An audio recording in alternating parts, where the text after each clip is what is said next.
Skoro w komentarzach pod materiałami karoserii o samochodach elektrycznych wylewa się tyle hejtu na ich temat, to ja mogę sobie tylko wyobrazić, co dzieje się na wszystkich profilach Porsche po tym, jak zaprezentowało nowego Macana elektrycznego.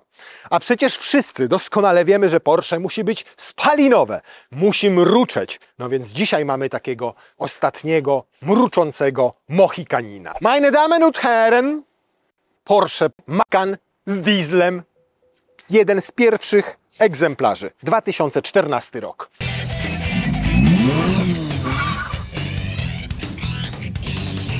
Słyszeliście, jak mruczy pięknie? Jak tygrys, bo Macan po indonezyjsku, mój drogi, właśnie znaczy tygrys. I aż trudno uwierzyć, że ten samochód ma 10 lat.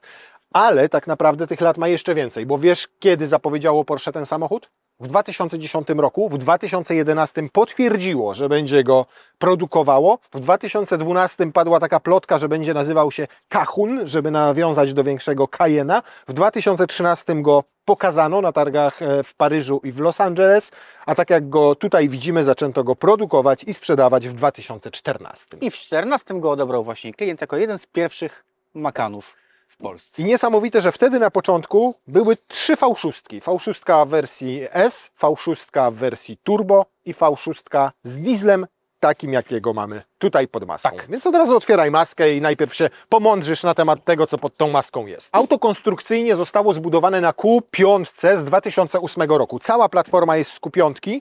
Niemniej zawieszenie też przeszczepiono, tylko przekonfigurowano, troszkę rozszerzono rozstaw kół z przodu i z tyłu, natomiast generalnie technologia jest Audi. I o tym silniku też mówi się, że to jest silnik z Audi, czyli ta jednostka znana i z Q5, i z Q7, i z A6 wtedy, czyli 3.0 TDI. Tak czy nie? I tak, i nie. Tak, dlatego że samo serce tutaj tego silnika, czyli blok, głowice, są takie same jak w Audi. I tutaj to tak jest. Natomiast jeżeli chodzi o osprzęt tego silnika, jest zupełnie inny.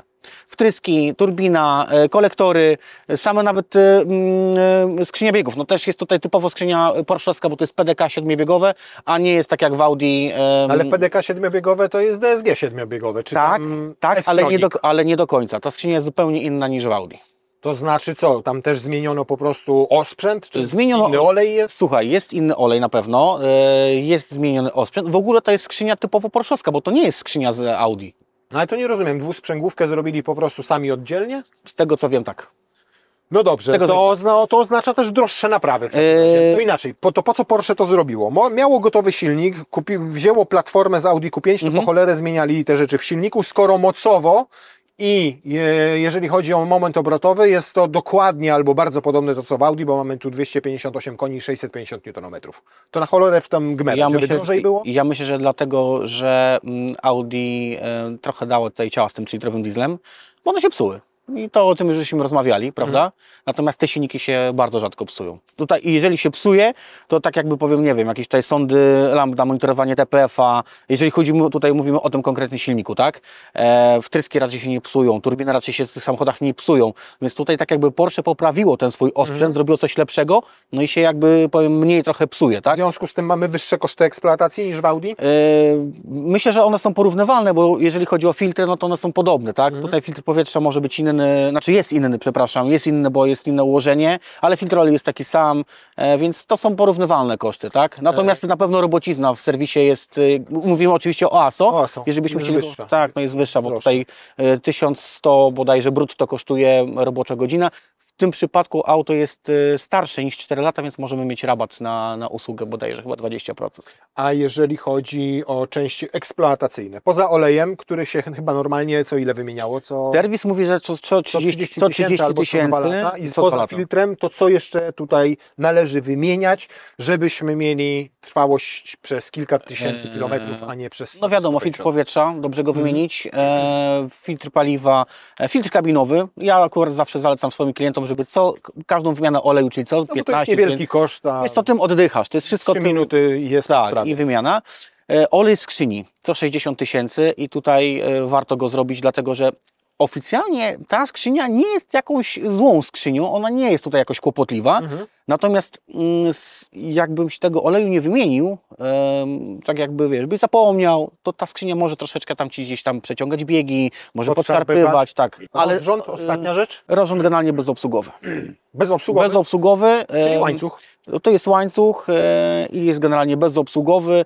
I powiem, I nie trzeba i tak powiem po 150, szczerze, co nie, 200 i powiem kombinować. szczerze, że ja nie miałem żadnego przypadku, żeby w takim modelu samochodu wymieniać rozrząd. Wszystko to brzmi, jakby to auto miało 500 000 kilometrów przejechać bez I problemu. powiem Ci, że są takie samochody z tym silnikiem, które mają 400-500 tysięcy i jeżdżą. Makany? Tak, No co ty gadasz? Makany.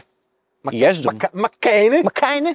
Niesamowite jest to, że ten samochód ma 10 lat, a naprawdę nadal wygląda zarąbiście. Przechodził tak naprawdę 2 liftingi i jeden taki półlifting, bo w 2016 roku pod maskę wrzucili mu pierwszego 4-cylindrowca, czyli też ten silnik z Audi 2.0 TFSI. Tak, tak. Znany, tam też był inny osprzęt w tym silniku.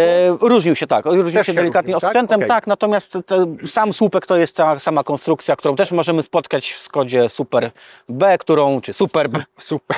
I ostatnio wysłałem wiadomość naszemu producentowi. W ogłoszeniu było, że ktoś sprzedaje Skodę Super B. Także to jest kwestia sporna. Jeszcze nawiązując do tego półliftingu takiego w 2016 roku. Wtedy też przy okazji tego półliftingu oprócz 4-cylindrowego dwulitrowca pojawiły się LEDy, bo tutaj mamy ksenony, biksenony, a normalnie w standardzie były jeszcze w ogóle halogenowe żarówki. Tak. Wtedy w 2016 roku nowe multimedia, lifting, taki pierwszy prawdziwy auto przeszło w 2018 roku. Wtedy też trochę gama silnikowa się zmieniła. Wypadł diesel całkowicie z oferty i kolejny lifting był 2021 rok. Co więcej, z tyłu bardziej mi się podoba ta wersja przed liftingami niż te późniejsze, bo miała te charakterystyczne światła oddzielone. W tej nowej masz tą listwę świetlną, one są węższe, są takie a la Lexus, czyli trochę przeźroczysto czarne tutaj. I nie ma to takiego charakteru moim zdaniem jak tutaj. To jest kwestia sporna, bo mnie osobiście się bardziej ten nowy podoba, ale to jest, o gustach się nie dyskutuje. Co tak? ciekawe, ten diesel miał oznaczenie też S i czasami ono tutaj było, diesel Było. S, nie? A tutaj rozumiem, że Było. właściciel jak sobie konfigurował auto, to tego napisu się pozbył, żeby nie wiadomo było, Nie że wiadomo. jedzie dieslem. Nie widać tego też było po układzie wydechowym, bo on jest pełny, ma normalnie dwie podwójne końcówki wydechu i nawet chyba ma, jak mi się wydaje, aktywny wydech. Chyba tak, ale jeszcze jedna rzecz była różna od diesla. Przedni nie ma. zderzak. Nie Wiesz ma. o tym, że był inny zderzak w dieslu niż w benzynie? Ten? Przedni. Dlaczego? Przedni. Tak, Chłodzenie? tak. Był inny zderzak. Większe otwory miał? Tak. No to Natomiast, 650. natomiast po tym lifcie, o którym Ty wspomniałeś, jakbyśmy postawili jeden obok drugiego, praktycznie byś dużej różnicy nie zauważył. To skoro już jesteśmy przy bagażniku, to otwiera się go nietypowo, bo tutaj przyciskiem przy wycieraczce.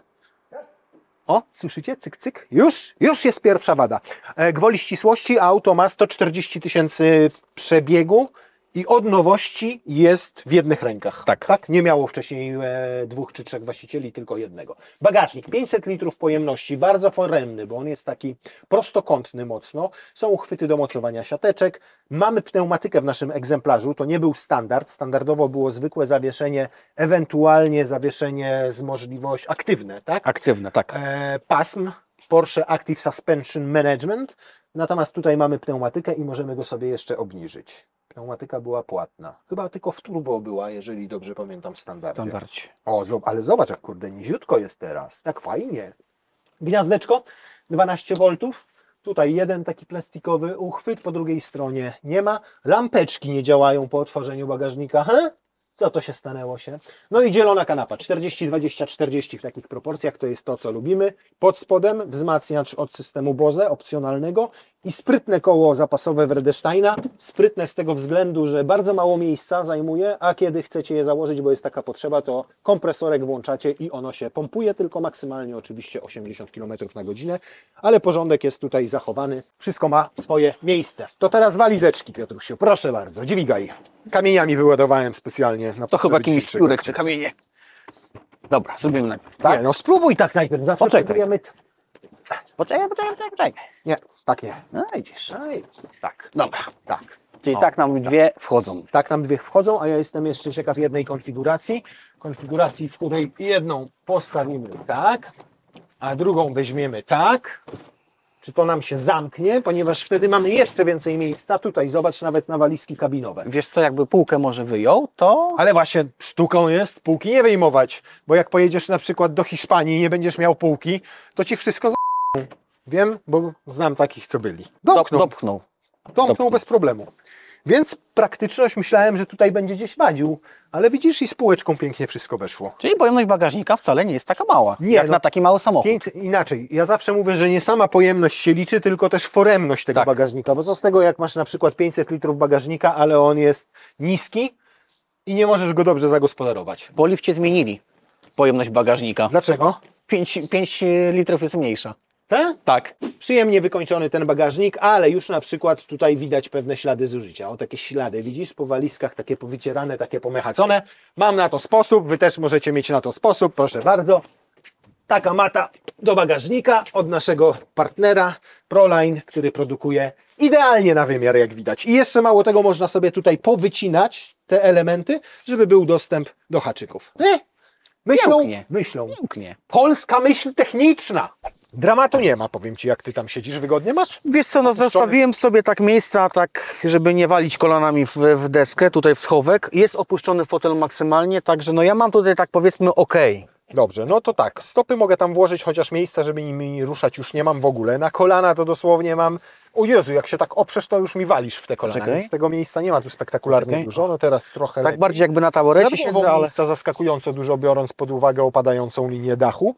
Fajnie wyprofilowane siedzisko kanapy, bo mi dobrze tutaj podpiera uda. Dosyć wysokie też oparcie, bo ja na to muszę zwracać uwagę przy tym wzroście, więc tutaj jestem wygodnie oparty. Fajny profil ma sam fotel, bo tak jakby nawet trochę mnie trzymał tutaj na boki, choć ze zdjęć nie można tego wywnioskować. Jest ok, oczywiście wolałbym w dłuższej trasie siedzieć w Cayenne, gdzie jeszcze mogę sobie pochylić na przykład oparcie. Niemniej nie ma dramatu. Dzieciory tutaj spokojnie dłuższą trasę wytrzymają. Zresztą co nas obchodzi komfort dzieci. Podłokietnik jest otwarte, ma otwory na uchwyty na kubek. Wolelibyśmy takie zamknięte. Tak jak mówiłem, kanapa jest dzielona w proporcjach 40, 20, 40. Ciekawe, czy tutaj jest płaściutko, jak to rozłożymy? Płaściutko, idealnie, więc narty czy dłuższe przedmioty przewieziemy bez problemu. Trzecia strefa klimatyzacji z regulacją temperatury, nawet grzane zydle. Ktoś taką sobie przyzwoitszą tą wersję kupił. Nie ma gniazdka USB-C, żadnego z tyłu. W 2014 roku jeszcze o tym nie myślano. Chyba o tym wtedy nie myśleli jeszcze. Nie? Tylko wkład, czyli ładowareczka taka nas uratuje. Żadnych kieszeni tutaj nie ma w drzwiach, natomiast chciałbym zwrócić uwagę na jedno. To jakiś pedant jest? Znasz tego człowieka? Który Bardzo dobrze go znam. Ale taki pedant, tak? No, klient dba o samochody. Dba. I zobaczcie, jak się dba, tak się ma. 150 000, 10 lat. Tapicerka nigdzie nie jest przetarta, jest nadal matowa, co znaczy, że była odpowiednio pielęgnowana. Nadal jest mięciutka, nie ma zagnieceń. Oczywiście pokazujemy teraz tylną kanapę, ale to samo tyczy się fotela kierowcy. Plastiki nie są porysowane. Wykończenie. Tutaj jest pełen pakiet skórzany, jak widać, ponieważ nawet góra jest tutaj wykonana skórą. Pięknie obszyta, bardzo ładne, takie karbonowe albo ala karbonowe wstawki. To też jest skórzane, to jest skórzane, to jest skórzane. Nawet tutaj moim zdaniem jest skóra. Tak, to jest, słuchajcie, też obite wszystko skórą. Tutaj spojrzycie, to jest szef. Normalnie poprowadzony. A w tym miejscu chciałem nawiązać do testu nowego Cayenne, które robiliśmy. Nie wiem, czy Piotruś oglądał. Oczywiście, że oglądałem. Sobie możecie zobaczyć, na Silesii go testowaliśmy tutaj, jak sobie klikniecie, które rozczarowało nas tym, jakiej jakości materiały tam są i jak są zmontowane i jak już niektóre elementy potrzaskują po prostu. Więc w 10-letnim Porsche jest lepiej niż w nowym, naprawdę. W woli ścisłości to nie jest ala carbon, tylko carbon, który kosztował 6,5 klocka. No i dobrze, ale ma taką strukturę, powiem Ci, ma taką inną niż normalnie. Mało tego, że mamy go, mamy go ładnie wewnątrz, wykonany. to mamy No go także na zewnątrz. Tak. O, no i widzisz, i tutaj jest inny ten karbon, on ma inną strukturę i tutaj to widzę, że on jest prawdziwy, a ten w środku to jest taka szachownica. Wiesz co, według mnie też jest prawdziwy. Przyjrzyj się, tylko po prostu jest, tu masz szachownicę, a tu masz pod kątem. Fotel, który nigdzie nie jest po 150 000, poprzecierany, popękany, powyginany, nadal jest miękki, nadal jest przyjemny, ale to nie tylko kwestia samych materiałów, tylko tak jak powiedzieliśmy, także tego, jak ktoś o to dba. To teraz dwie ciekawostki. Wiesz, że to nie jest pierwsze, znaczy to nie było pierwsze czterocylindrowe Porsche w 2016 roku, kiedy wrzucono tutaj ten dwulitrowy silnik z Audi.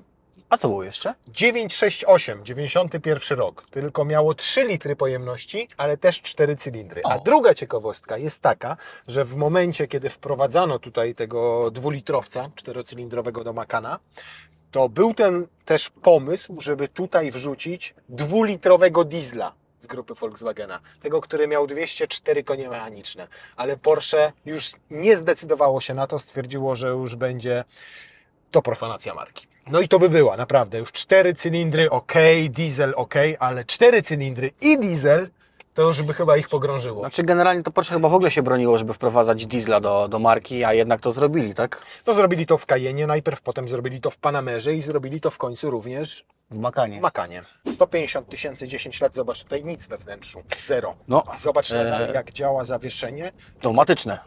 Bo mamy tu pneumatykę, prawda? Więc O, tu nie przejedziemy. nie, przyciśniemy się chyba. Dobra. Nie, on coś. My się Zaparkował przyciśniemy, tak, ale... że- Myślisz? Damy radę? Jak się popieści, to się zmieści. No multimedia przypominają nam tutaj przede wszystkim o tym, że mamy samochód, który no ma już trochę lat, mimo że jest tutaj jeden dodatkowy kolor poza szarym, czarnym i białym, to pomarańczowy. No i jest dotykowy, tak? Natomiast no widać, że jest troszeczkę przestarzały te... Tak, te natomiast multimedia, na początku narzekano na to, że tutaj to wszystko jest przeładowane tak przyciskami, że każdą stronę klimatyzacji się je obsługuje inaczej, ale z drugiej strony zobacz, ja tutaj mam dostęp do klimatyzacji, do wszystkiego, do temperatury, do nawiewu, do tego, gdzie chcę skierować powietrze, a z drugiej strony ty masz, tak, swój dostęp. Masz tutaj przyciski wszystkie przyszeregowane do trybów jazdy, czy do zawieszenia, czy do jego obniżenia, czy do wyłączenia kontroli trakcji. Więc z perspektywy czasu wszystko mi się tutaj wydaje logicznie ułożone, tak samo jak przyciski tutaj systemu multimedialnego. On z biegiem czasu się zmieniał, 2016 rok był inny, 2018 był inny, 2021 też przeszedł modyfikację i metamorfozę. Rósł oczywiście, bo tutaj mamy chyba tylko 7 albo 8 cali, potem Tak, były nawet potem były takie... większe 10-11 calowe. Tutaj mamy pakiet off-road, znaczy mamy inaczej, pneumatyczne zawieszenie, automatycznie z pneumatycznym zawieszeniem wpada nam taki przycisk off-road. W standardowym położeniu ma 20 cm, tam dokładnie 205 mm prześwit, natomiast przy pomocy off-road albo podnosząc go można uzyskać chyba tam 1,5 albo 2 cm więcej tego przycisku, tego prześwitu, natomiast cała reszta reguluje się automatycznie, czyli zależnie od tego, czy przechodzimy w Sport, w Sport Plus, czy jedziemy na pneumatyce, czy jedziemy w trybie komfortowym, to on sobie reguluje to zawieszenie tak, żeby je odpowiednio też utwardzić, przy czym oczywiście możemy je też utwardzić sobie dodatkowo, niezależnie tutaj tym przyciskiem i są 3 stopnie tego utwardzenia. No i klikasz i mi to zmieniasz. No, zaburzam tym samym zużycie paliwa, które aktualnie wynosi 7 litrów. W wersji benzynowej 6-cylindrowej mielibyśmy z 17. I w ogóle nie słychać tego diesla, jak tak przyspieszasz, nie? On nie ma tej takiej typowej charakterystyki klekota. Nie, ja wiem, że ty diesli nie lubisz, w ogóle nie trzeba. lubisz diesli, tym bardziej jak Znaczy, wspomniałeś ja je jeszcze... doceniam, natomiast sam nie wiem, czy bym chciał. O, znalazłem wadę. Ja, rozwalony. Nie znalazłeś, tylko popsułeś. Nie popsułem. Na bank popsułeś. Ja mówiłem, żebyś nic nie dotykał. Zepsute jest. Do rozbiórki cała deska. Panie rozbiera. producencie, co on tam zrobił? Tu tak, też, wyjąłem. o tu. To co, Piotruś, nam się może tutaj zepsuć? Nie Co mówię tylko o silniku, mówię o zawieszeniu, mówię o skrzyni biegów, mówię o elektronice. Jakie ma słabości takie ten samochód? Jeżeli chodzi o elektronikę, to tutaj praktycznie się nic nie dzieje. No wiesz, wiadomo, że mogą być jakieś przypadki, że nie wiem, coś ci się tu z radiem zacznie krzaczyć, jakiś przełącznik nie będzie działał, tylko to nie jest standard dla takiego samochodu, tak? Jeżeli chodzi Rzadkie przypadki różne. rzadkie przypadki, no wiesz, no jest ilość tych samochodów, wiesz, to wszystko jest to, jak mówisz, powtarzamy zawsze, jak dbasz, tak masz. Może być tak, że klient nie będzie tym samochodem jeździł dużo kilometrów, będzie nim rzadko jeździł, będzie o niego dbał i będzie mu się częściej psuł niż taki, który będzie tym autem non-stop w trasę jeździł, że będzie miało 400 000 przebiegu i wiesz. i się mu tamten nie będzie mu psuł. Więc to tak nie ma, wiesz, takiego, co by się psuło. Jeżeli mamy zawieszenie pneumatyczne, no to tak jak wcześniej rozmawialiśmy, tutaj korodują tutaj te górne, ta górna podstawa, tak jakby miecha i to jest dosyć awaryjne, więc o tym zawieszenie pneumatyczne trzeba dbać. No jeżeli nim wjedziesz w te błoto, gdzieś tam się nim zapaćka, no to trzeba to umyć po prostu, żeby tam wilgoci nie było, żeby to, wiesz, nie trzymało. Kompresor mamy w podłodze, czyli też troszeczkę jest narażony wiesz, na te czynniki zewnętrzne w postaci wody, soli, tym wszystkich innych czynników może się krzaczyć. Tu w tym przypadku był taki, że on się przywiesił, ten kompresor, już miałoby dostąpić do wymiany i się okazało, że on się sam z siebie tak jakby odblokował i do dzisiaj działa. To było ze 2 lata temu. Okej, ale w takim razie jakbyśmy mieli szukać takiej używki i nawet bliżej przebiegu 200 000, to lepiej w takim razie bez pneumatyki szukać. Wiesz, jeżeli chcemy mieć mniejsze ryzyko poniesienia dodatkowych kosztów. Jeżeli, no tak, no na pewno, że wiesz, no wymiana zwykłego amortyzatora będzie tańsza niż takiego miecha pneumatycznego, tylko bierzmy to pod uwagę, że też komfort jazdy się nam zmieni, prawda? I pytanie, ile tego na rynku wtórnym jeździ z pneumatyką, a ile z zawieszeniem aktywnym, prawda? Dobrze, a jeżeli nie diesel, to co? No to mamy do wyboru albo benzynę 3.0 V6, albo 3.6 V6, drugą benzynę, obydwie turbo doładowane. No albo później, po tym pierwszym lifcie, jak wspomnieliśmy, mamy 2-litrowego benzyniaka, tego oferowanego w grupie też Co z tego ty Volkswagenowskiej, tak? polecasz, a czego nie polecasz? Słuchaj, no ta 2-litrówka, też mam takiego klienta, dosyć nawet znanego nam wszystkim, nie będę tu mówił nazwiska, jeździ nim Patryk. Ma takiego białego, przyjeżdża do mnie. Wiesz co, fajny samochód, tam też się nic nie dzieje. No to jeżeli chcesz wiedzieć coś więcej o tym silniku, to tutaj silny zaraz nam gdzieś wrzuci, bo to jest ten sam silnik, co był w Skodzie. Tamten, wiesz, jest troszeczkę mocniejszy niż 120. Tutaj my mamy w Porsche. I też się praktycznie nic nie dzieje, tylko pytanie, czy te 265 koni nam wystarczy w takiej budzie, tak? W benzynie. Ale tu mamy diesla i mamy momentu, 650 Nm momentu obrotowego, prawda? Więc tutaj nam też to... Tu jest ta lekkość rozpędzania się i rzeczywiście to czuć w tym Czuć, samochodzie, prawda? że te newtonometry go długo ciągną, nie? Zanim się pojawi moc. Natomiast no, prędkość maksymalna nie jest tutaj spektakularna, bo to tylko 230 km na godzinę, co jak na Porsche to jest wyjątkowo niską wartością, bo w przypadku tej marki jesteśmy przyzwyczajeni raczej do takich 270, 280 plus i wyżej, nie? W kierunku 300 i powyżej 300. No, 3-litrowa benzyna. Tutaj myślę, że jest fajną opcją. Co awaryjności? Łańcucha praktycznie nie wymieniasz, bo w Porsche łańcuchy są grube takie, że wiesz... Tak? No. Pół miliona przejadą? No, przejeżdżają te silniki generalnie. Były jakieś tam wady konstrukcyjne, napinaczy, one się odzywały, ale wymieniasz sam napinacz, nie musisz całego rozrządu wymieniać, czyli łańcuchów, ślizgów, tak? Tylko wymieniasz sam napinacz i jest wszystko w porządku, tak?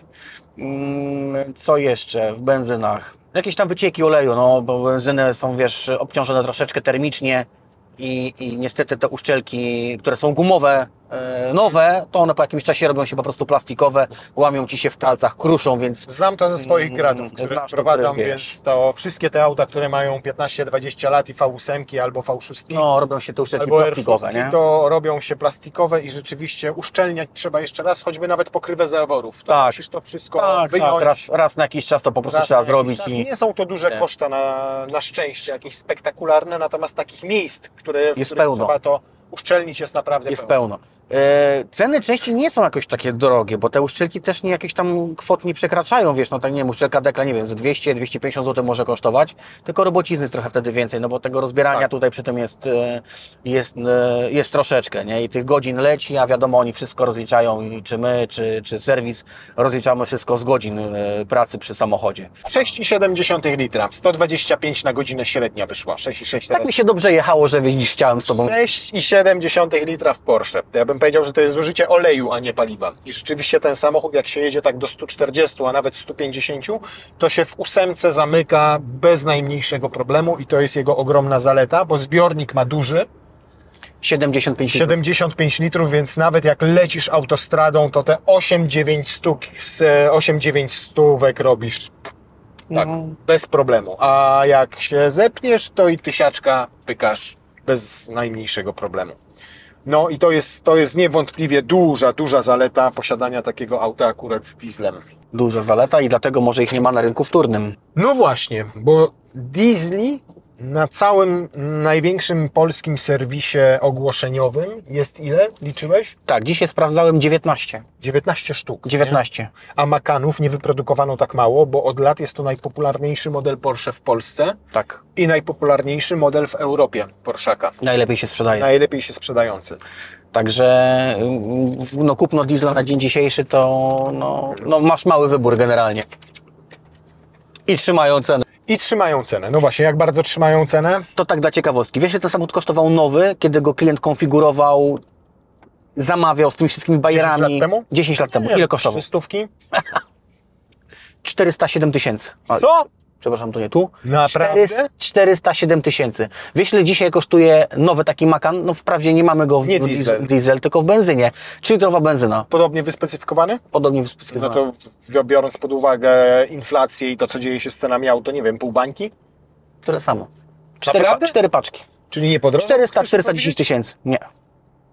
I teraz zobacz to wszystko najśmieszniejsze. Dzisiaj ile taki używany 10-letni samochód kosztuje, który kosztował wtedy 400 tysięcy, ile dzisiaj? Nie mówi się, że przez 3 lata auto traci gdzieś połowę swojej wartości, potem to trochę wolniej spada, ale Porsche niestety to nie dotyczy. One No nie. dużo szybciej, dużo wolniej tracą na wartości. No ale obstawiam, że i tak tam około 150 tysięcy trzeba zapłacić. No to tu trafiłeś. Średnia wartość takiego samochodu jest między 150, 180, 190 zależnie od przebiegu. Auto, które ma 10 lat. Auto, tak które gadam, ma nie? 10 lat. No, Nie? niesamowite. Także tutaj, jeżeli chodzi o wartość, spadek wartości ceny, no to widzisz, byśmy porównali na przykład Audi Q5 z tego okresu, którą też mogę specyfikować pewnie na jakieś 400 koła, no to dzisiaj pewnie za 100 by się kupił spokojnie, nie? Może nawet mniej niż 100, nie? Tak, 5,3 sekundy, nie, 6,3. 6,3. 6,3. 6,3. Tylko nigdy właśnie nie pamiętam, czy to jest z pakietem chrono, czy bez, bo ten chrono zawsze właśnie dodawał tę procedurę startu i mogłeś 0,2 jeszcze urwać. Uciąć. No.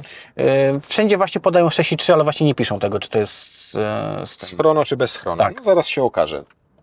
O, jest! O kurna! Co tu się stało?